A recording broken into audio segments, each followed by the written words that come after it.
కొన్ని వందల సంవత్సరాల క్రితం ఉత్తర దిక్కున ఉన్న మహోన్నత హిమాలయ పర్వత శ్రేణుల్లో శాంతితో నిండిన అరణ్య మధ్యలో మహర్షులు ఒక మహాయాగాన్ని ప్రారంభించారు. ఆ యాగం సాధారణ యాగం కాదు, సంతాన ప్రాప్తి కోసం లోకానికి శివానుగ్రహంగా అవతరించబోయే బాలుడి కోసం చేసిన పవిత్ర యాగం. యాగం సమాప్తికి చేరుకున్న వేళ అగ్నికుండం నుంచి ఒక దివ్య కాంతి వెలువడింది. ఆ కాంతి రూపం క్రమంగా ఒక బాలుడిగా అవతరించింది. ఋషులు ఆనందోత్సాహాలతో ఆ దివ్య శిశువును హృదయపూర్వకంగా స్వీకరించారు.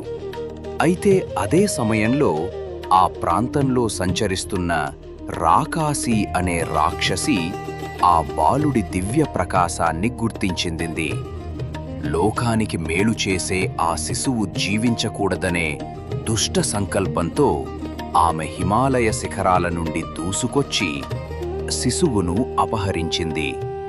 గాలిలో ఎగురుతూ తన కఠోర దంతాలతో బాలుడిని కంఠం వరకు కొరికేసింది. తర్వాత హిమాలయాల పాదంలో ఉన్న ఒక గాఢమైన అరణ్య సమీపంలోని ప్రాచీన సరస్సు మీదుగా వచ్చినప్పుడు ఆ బిడ్డను అక్కడి నీటిలోకి పడవేసింది. అప్పుడు ఒక అద్భుతం జరిగింది. సరస్సు జలాల్లో మునిగిన ఆ దివ్య బాలుడు 2 క్షణంలోనో శివలింగ రూపంలో ప్రత్యక్షమయ్యాడు. ఆ ప్రాంతమంతా పవిత్ర స్పర్శతో నిండిపోయింది. మునులు నడిచే సన్నిధిలాగా ఉండే ఆ ప్రదేశాన్ని అప్పట్లో మునుల తోట అని పిలిచేవారు. కాలం గడిచే కొద్దీ ఆ పేరు క్రమంగా మారి మోర్ తోట అనే రూపాన్ని పొందింది.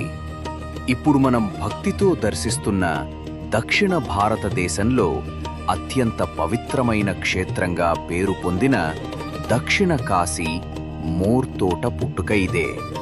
ఇది దివ్య శిశువు నుంచి శివలింగ రూపం తీసుకున్న పవిత్ర స్థలం.